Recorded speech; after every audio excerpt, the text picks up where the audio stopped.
The year was 2247, and humanity had spread its wings far into the stars. Space exploration had become a way of life, with ships traveling to distant galaxies in search of knowledge and resources. Among these ships was the U.S. Odyssey, a small but advanced vessel designed for discovery rather than battle. The crew of the Odyssey was made up of ordinary people doing extraordinary work. Captain Ryan Carter led them with calm determination. He was a man who believed in solving problems without violence, but he also knew when to stand his ground. Lieutenant Olivia Hayes was the ship's tactical officer. She was smart and quick-thinking, always ready to act when danger appeared. Dr. Daniel Brooks served as the chief medical officer. Though his job was to heal, he often found himself helping the crew think through tough situations. Ensign Laura Simmons, the youngest member of the team, was full of energy and ideas. She loved her role as navigator and dreamed of one day commanding her own ship. The Odyssey was on a routine mission, mapping uncharted areas near the edge of the Andromeda Galaxy. It was quiet work, and the crew spent their days studying data and making notes. But everything changed one evening when the ship's sensors picked up something unusual. A strange energy signal was coming from a nearby star system. At first, the crew thought it might be a natural phenomenon, like a pulsar or a black hole. But as they moved closer, they realized it was something else entirely. On the main screen, dozens of ships appeared. They were sleek and angular, unlike anything the crew had ever seen before. These were not human vessels. Before anyone could react, a voice boomed over the communications system. It was deep and cold, speaking in heavily accented English. "This is the Krylos Alliance. You are trespassing in our territory. Leave now or face destruction." The crew froze. No one had known this area of space belonged to anyone. Captain Carter stepped forward, his face calm, but his mind racing. "We mean no harm," he replied. "We were unaware this region was claimed by your alliance. We will leave immediately." But the Krylos did not respond. Instead, their ships began moving, surrounding the Odyssey. The humans were trapped. Panic started to creep into the hearts of the crew. The Krylos ships were massive, their weapons glinting under the light of a distant star. Compared to them, the Odyssey looked tiny and fragile. "We're outnumbered," Lieutenant Hayes said, her voice tight with worry. "Their weapons are more advanced than ours. If they attack, we won't last long." Captain Carter nodded. He knew she was right, but he wasn't about to give up. "We have one advantage," he said. "Our cloaking device. It's experimental, but it might buy us some time." The cloaking device was a new piece of technology that could make the ship invisible to enemy sensors. It had never been tested in real combat, but they didn't have a choice. As the Krylos opened fire, the Odyssey shimmered and vanished from sight. Bullets of energy passed through the space where the ship had been just moments earlier. For now, they were safe. But the cloaking field required a lot of power, and the crew knew it wouldn't last forever.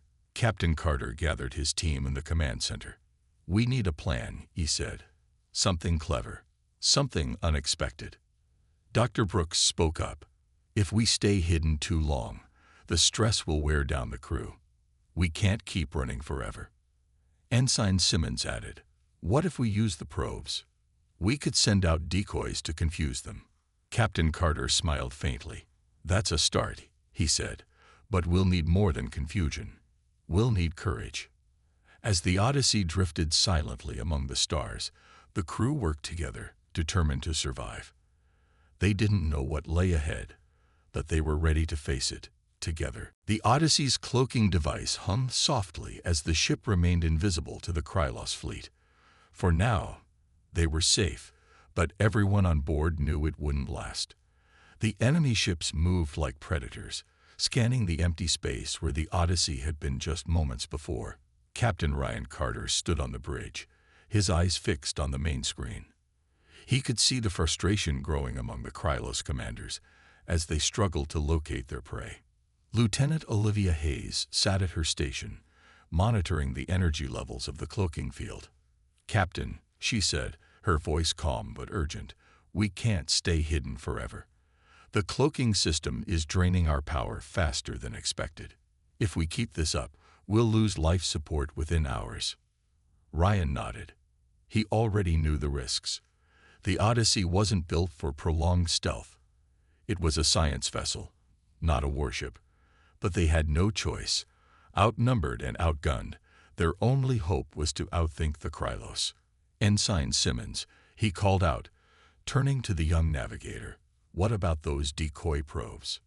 Are they ready?" Laura Simmons looked up from her console. "Yes, sir. I've programmed them to emit false heat signatures.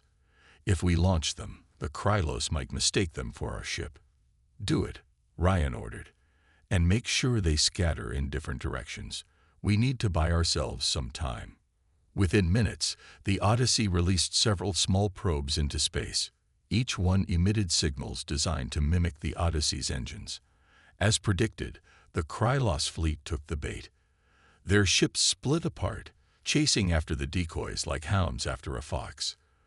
The bridge crew watched in silence as the massive alien armada dispersed, leaving a gap in their formation. "That should give us a window," Lieutenant Hayes said, relief creeping into her voice. "But what's the plan now? We can't run forever." Ryan studied the tactical display. His gaze landed on a massive ship at the center of the Krylos fleet. It was larger than the others, bristling with weapons and glowing with activity. Intelligence reports had mentioned that the Krylos often used such vessels as command centers. If they could disable it, the rest of the fleet might fall into chaos. "We hit their mothership," Ryan said firmly. "If we take out their leadership, the rest of them will be disorganized. That's our best chance." Dr. Daniel Brooks frowned. "That's risky. Their defenses are too strong. Even with the cloaking device, we'd be walking into a trap." "I know," Ryan admitted, "but staying hidden isn't going to save us either.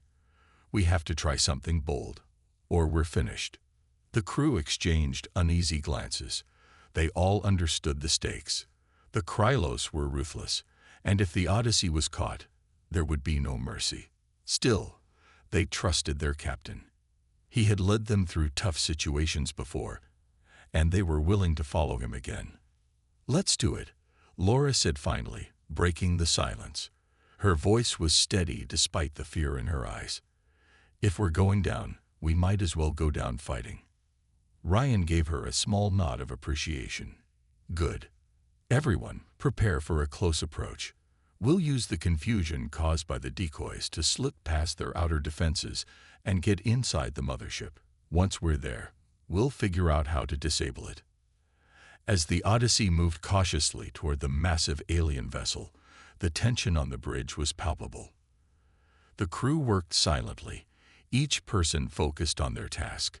Lieutenant Hayes kept an eye on the Krylos movements, while Dr. Brooks double-checked the ship's systems to ensure everything was functioning properly. Laura adjusted their course, guiding the Odyssey closer to the heart of the enemy fleet. Finally, they reached the mothership. Its surface was covered in strange markings and glowing conduits, pulsing with energy. The ship loomed over them like a sleeping giant, unaware of the tiny intruder sneaking into its shadow. "We're here," Ryan said quietly. "Now comes the hard part." The Odyssey hovered silently near the Krylos mothership, its cloaking device still active. Captain Ryan Carter gave the order to dock with the massive alien vessel. The crew worked quickly, their hands steady despite the danger. Using a small maintenance hatch on the mothership's exterior, they managed to slip inside without being detected. Once aboard, Ryan split the team into two groups. Lieutenant Olivia Hayes and Dr. Daniel Brooks would head deeper into the ship to plant explosives at key systems, while he stayed behind to monitor their progress from a secure location. Ensign Laura Simmons remained on the Odyssey, ready to extract the team if things went wrong. The interior of the mothership was eerie and alien. The walls glowed faintly, and strange symbols pulsed with light. Automated drones patrolled the corridors, scanning for intruders. Lieutenant Hayes led the way, her weapon drawn but hoping to avoid conflict. "Stay close," she whispered to Dr. Brooks. We can't afford any mistakes." As they moved through the labyrinthine passages, the air grew heavier, and the hum of machinery filled their ears. They passed rooms filled with advanced technology, things humanity had never seen before. Dr. Brooks couldn't help but marvel at it all, even as his heart raced with fear. "This is incredible," he muttered under his breath. "If we survive this, we'll have so much to learn from them." Hayes shot him a sharp look. "Focus, Daniel. We're not here to sightsee."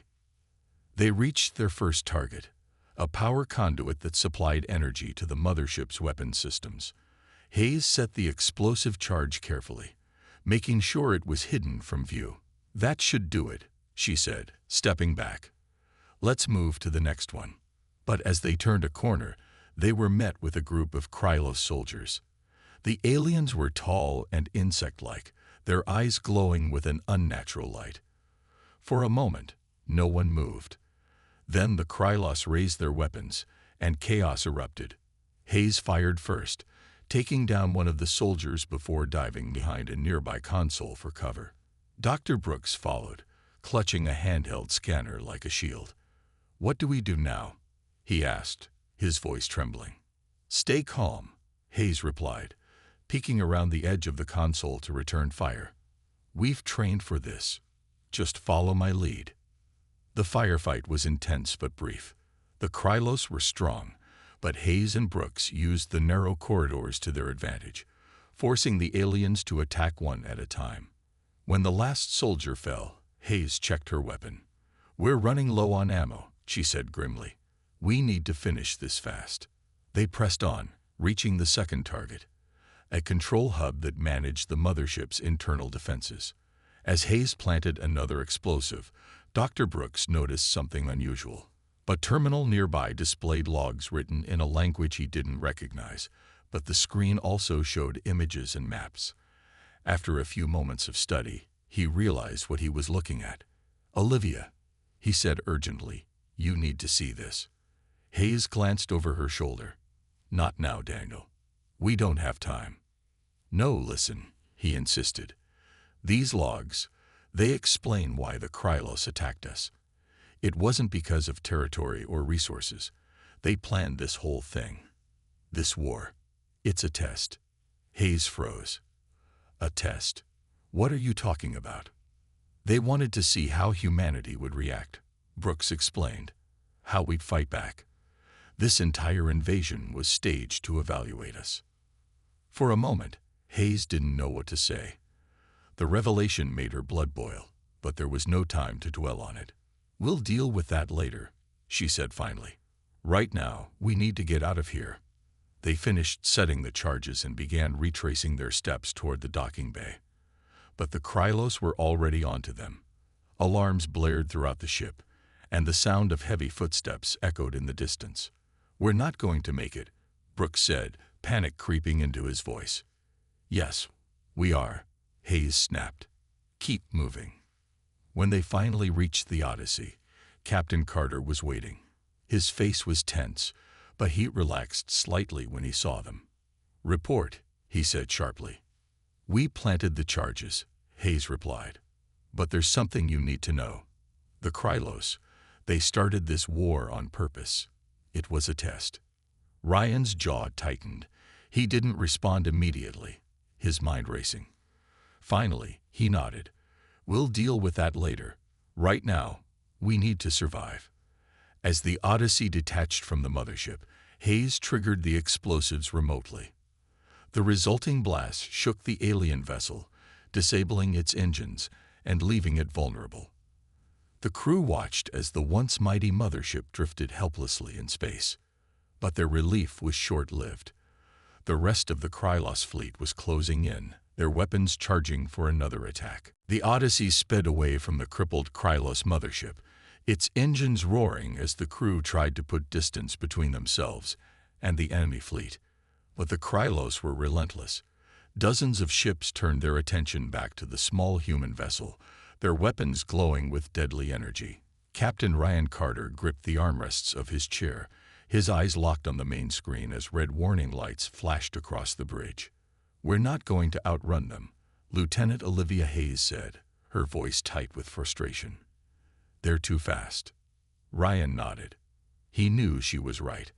The Odyssey was fast for a science ship, but it couldn't match the speed or firepower of the Krylos warships. Still, he refused to give up. "Ensign Simmons," he called out, turning to the young navigator. "What about that slingshot maneuver we talked about?" Laura Simmons looked up from her console, her face pale but determined. "It's risky, sir. If we don't calculate it perfectly, we could tear the ship apart." "Do we have a choice?" Ryan asked. "No, sir," Laura admitted. She took a deep breath and began punching numbers into her console. "We'll need to use the gravity of that gas giant ahead of us. It should give us enough speed to break through their lines." Ryan turned to the rest of the crew. "Everyone, prepare for high stress. This is going to get rough." As the Odyssey approached the massive gas giant, the ship began to shake violently. The gravitational pull was immense, straining the hull and sending shockwaves through the interior. Dr. Daniel Brooks clung to his seat in the medical bay, trying to keep calm as loose equipment floated around him. On the bridge, Lieutenant Hayes braced herself against her station, her knuckles white as she held on. "This is insane." Laura shouted over the noise. "We're pushing the engines way past their limits." "Hold steady," Ryan ordered. His voice was calm, but inside, his heart was racing. He trusted his crew, but even the best plans could fail under such extreme conditions. The ship tilted sharply as it rounded the gas giant, the planet's swirling clouds filling the view screen. For a moment, it felt like they might lose control entirely. Then, with a sudden burst of speed, the Odyssey shot forward, breaking free of the planet's grip and hurtling toward the Krylos blockade. The enemy ships scrambled to intercept them, but the Odyssey was moving too fast. Its shields flared as it grazed past one of the Krylos vessels, the impact rocking the ship but not slowing it down. "We're through," Laura exclaimed, relief breaking through her exhaustion. But their victory was short-lived.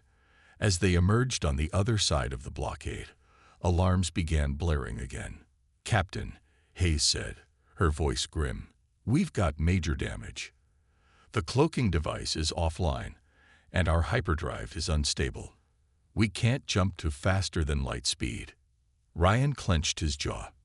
Without the ability to escape, they were sitting ducks. The Krylos fleet was already regrouping, preparing to chase them down. "Divert all available power to the shields," he ordered, "and keep trying to repair the hyperdrive. We need options. Now." For a few tense minutes, the crew worked frantically. Dr. Brooks joined them on the bridge, offering whatever help he could. Laura focused on rerouting power to the damaged systems, while Hayes monitored the approaching Krylos ships. Then, unexpectedly, the enemy stopped.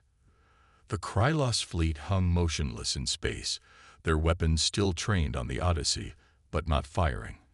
A transmission crackled through the comm system. It was the same cold, accented voice they had heard before. "You have proven yourselves worthy adversaries. We wish to negotiate."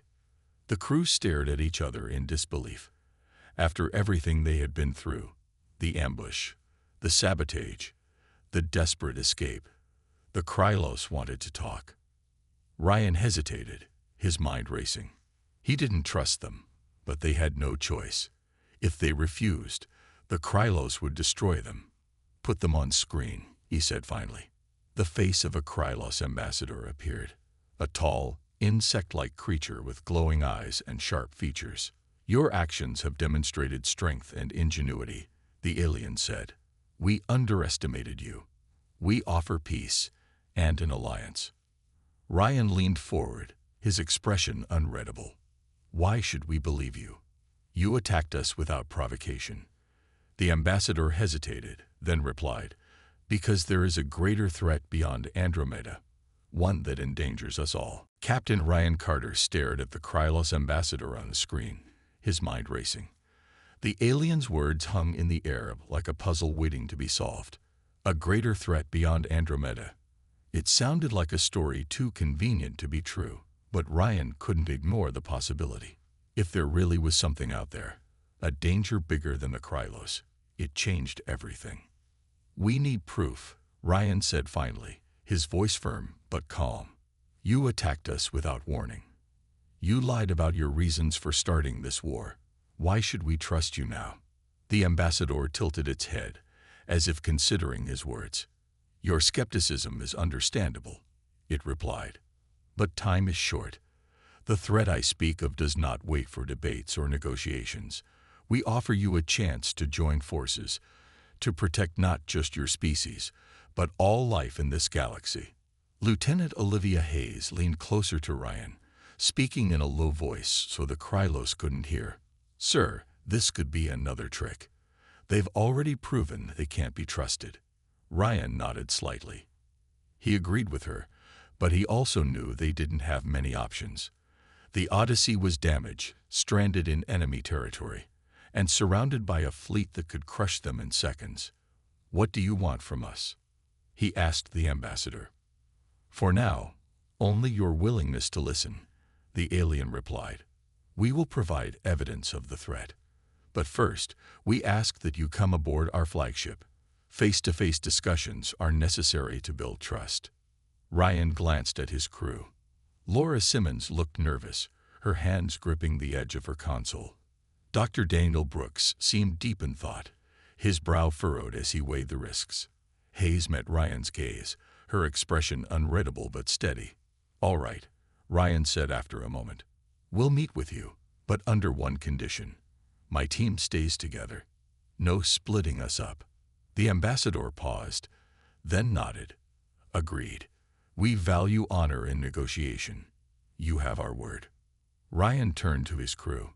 "Hayes, Brooks, you're with me. Laura, stay here and keep the ship ready. If anything goes wrong, get us out of there." "Aye, sir," Laura said, though her voice trembled slightly. The three humans boarded a small shuttle and flew toward the Krylos flagship. As they approached, the massive ship loomed over them, its surface covered in glowing patterns and strange symbols. It felt like stepping into the unknown, and none of them were sure what awaited them inside. When they stepped onto the flagship, they were greeted by a group of Krylos soldiers. Their weapons were lowered, but their presence was intimidating. The ambassador led them to a large chamber filled with holographic displays and alien technology. In the center of the room stood a map of the galaxy, dotted with red markers. "This is the extent of the threat," the ambassador explained, gesturing to the map. "A swarm of machines, relentless and destructive.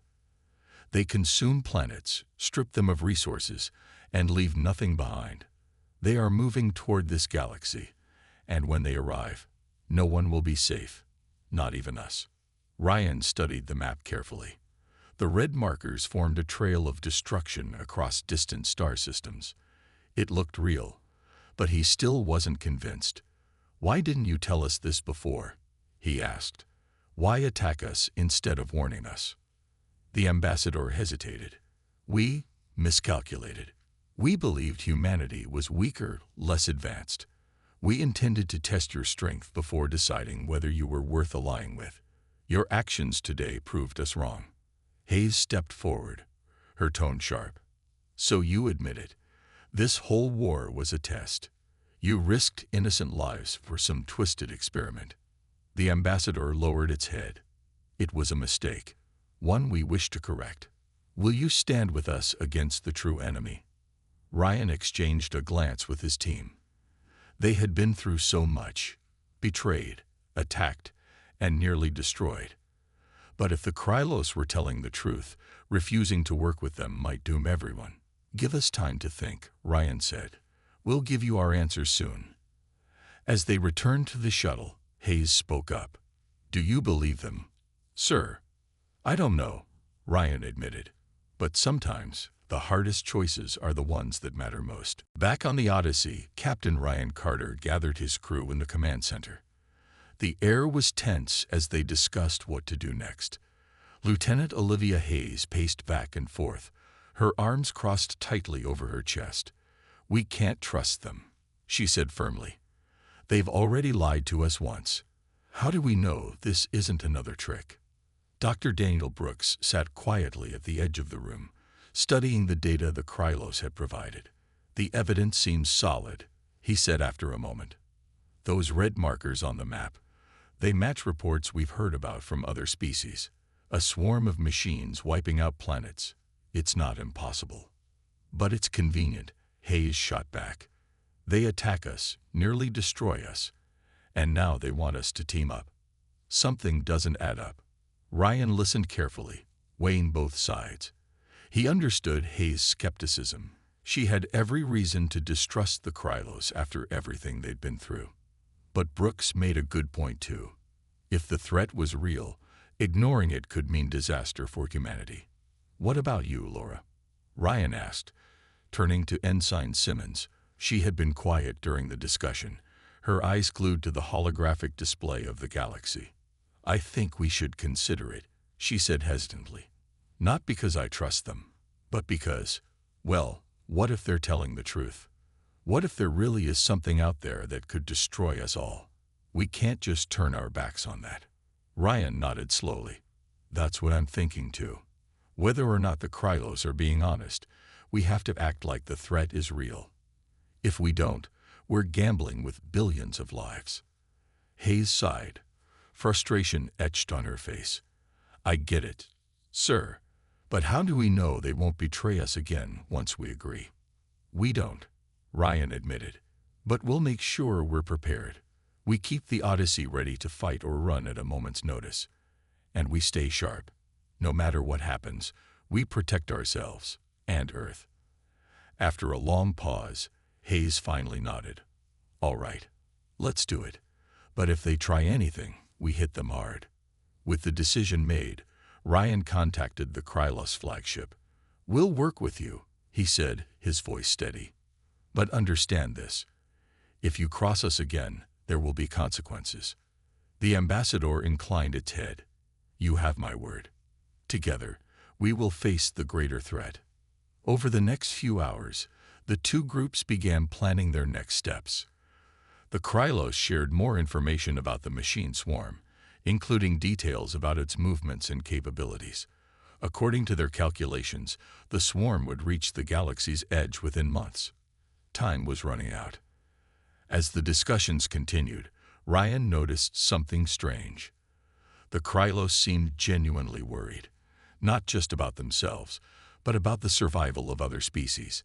It was a side of them he hadn't expected to see. Maybe, he thought, they weren't entirely heartless after all. But even as hope flickered, Ryan reminded himself to stay cautious. Trust wasn't given easily, especially after everything the Krylos had done. Still, he couldn't deny the sense of pride swelling in his chest. Against all odds, the Odyssey had forced one of the galaxy's most powerful alliances to reconsider its actions. They had turned enemies into reluctant allies. When the meeting ended, Ryan returned to the bridge. The crew was exhausted, their faces pale and drawn from days of tension and fear. But there was also a spark of determination in their eyes. We did it, Laura said softly, breaking the silence. We stood up to them, and now they need us. Ryan smiled faintly. Yeah, we did. But this isn't over. Not by a long shot. There's still a lot of work ahead of us.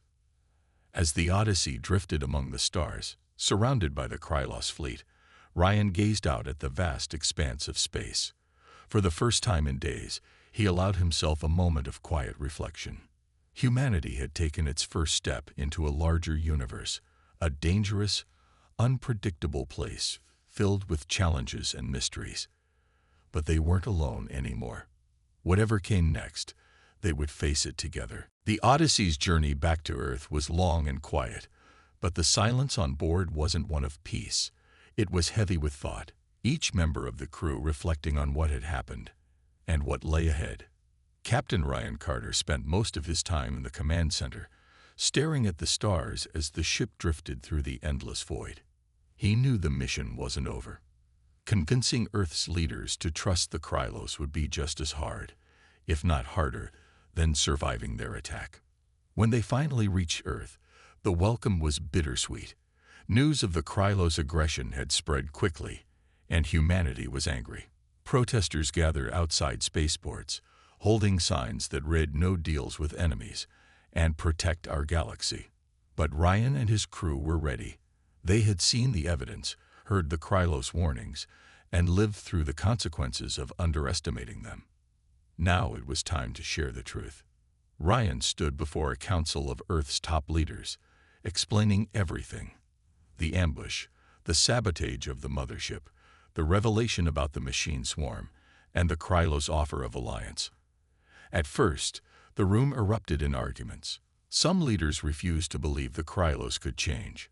Others argued that even if the threat was real, allying with such an untrustworthy species was too risky. Lieutenant Olivia Hayes stepped forward, her voice cutting through the noise. "I don't trust them either," she said firmly. "But we can't ignore the facts. If those machines are coming, we'll need all the help we can get. And right now, the Krylos are offering us a chance to prepare." Dr. Daniel Brooks added his thoughts, showing the council the data the Krylos had shared. "This isn't just theory," he explained. "Other species have reported these machines. Entire planets have been wiped out. We can't afford to wait until they're here to act." After hours of debate, the council finally agreed, but with conditions. Earth would join forces with the Krylos, but only if strict safeguards were put in place. Representatives from both sides would monitor each other's actions, ensuring no one crossed the line again. It wasn't perfect, but it was a start. As news of the fragile peace treaty spread, people began to adjust. The Odyssey became a symbol of hope and resilience. Its crew was celebrated as heroes, though Ryan made sure to remind everyone that their work wasn't done yet. "We didn't win a war," he told reporters during a press conference. "We stopped one from escalating. That doesn't mean we're safe. It means we have a chance to fight for something bigger." Back aboard the Odyssey, the crew prepared for their next mission. The Krylos had already sent scouts to gather more information about the machine swarm, and Earth's ships were being upgraded to handle whatever might come. Laura Simmons worked tirelessly at her station, plotting courses and testing new navigation systems. Hayes oversaw weapon upgrades, making sure the Odyssey could defend itself if needed. Brooks spent hours studying the Krylos technology, searching for ways to improve Earth's defenses. One evening, as the sun set over the planet below, Ryan joined his crew on the observation deck. They stood together, looking out at the vast expanse of space. For a moment, no one spoke. Then Laura broke the silence. "Do you think we're ready for this, sir?" she asked, her voice soft. Ryan smiled faintly. "I don't know," he admitted, "but we've come this far. Whatever happens next, we'll face it together." Hayes nodded, her usual sharpness softened by gratitude. "You're right. We've got each other, and that's enough for now." As the stars twinkled in the distance, the weight of the future felt lighter. Humanity had taken its first step into a larger universe, full of dangers and unknowns. But they weren't alone anymore. Together with the Krylos, and maybe others, they would stand against the darkness. The days turned into weeks as the Odyssey and the Krylos fleet worked side by side, preparing for the looming threat of the machine swarm. Though tensions remained high between the two species, there was a growing sense of cooperation. Captain Ryan Carter spent much of his time coordinating with Krylos commanders, sharing strategies and learning about their technology.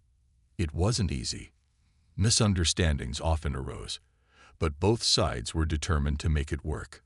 Lieutenant Olivia Hayes led training exercises with Earth's newly upgraded ships, teaching pilots how to handle combat situations against an enemy they had never faced before. "We don't know what these machines are capable of," she told her team during one session. "But we do know this: if we stick together and stay sharp, we have a fighting chance." Dr. Daniel Brooks worked tirelessly in the medical bay, studying samples of alien materials provided by the Krylos. He discovered that some of their technology could be adapted to improve Earth's defenses. His breakthroughs earned praise from both humans and aliens alike, proving that collaboration could yield incredible results. Ensign Laura Simmons, meanwhile, became the go-to expert on navigation through uncharted space. Her maps and calculations guided Earth's fleet deeper into the galaxy than ever before. She often stayed up late, poring over star charts and plotting routes that would keep them one step ahead of danger. "If we're going to fight these machines," she said to herself one night, "we need to know where we're going." As preparations continued, the crew of the Odyssey found moments of peace amidst the chaos. They shared meals together, laughed at old stories, and supported each other when the weight of their mission felt overwhelming. Even Lieutenant Hayes, who rarely let her guard down, joined in sometimes, her tough exterior softening around her friends. One evening, as the ship drifted near a glowing nebula, Ryan gathered his crew on the observation deck. The colorful clouds of gas shimmered in the distance, casting a soft light across the room. For a moment, everyone forgot about the machines, the Krylos, and the uncertainty of the future. "This hasn't been an easy journey," Ryan began, his voice calm but filled with emotion. "But I'm proud of what we've accomplished. We've faced challenges that would have broken most people, and yet here we are, still standing." Laura smiled faintly. "Does that mean we're doing okay, sir?" Ryan chuckled. "Better than okay. You've all shown courage, intelligence, and heart. That's why I know we'll get through whatever comes next." Aves crossed her arms, but nodded. "Just promise me one thing, Captain. If those machines show up, we hit them hard. No hesitation." "You have my word," Ryan replied. "But remember, this isn't just about winning. It's about protecting what matters, not just for us, but for everyone." The next morning, the Odyssey received a message from the Krylos flagship. Their scouts had spotted signs of the machine swarm moving closer. It was time to move out. As the crew scrambled to prepare, Ryan stood on the bridge, watching the stars streak past the view screen. "We've taken our first steps into a larger universe," he said softly, almost to himself. "And I think we're ready." With Earth's fleet and the Krylos Alliance united, the Odyssey set course for the edge of the galaxy. Ahead lay danger, uncertainty, and the unknown. But aboard the ship, and across the stars, hope burned brighter than ever.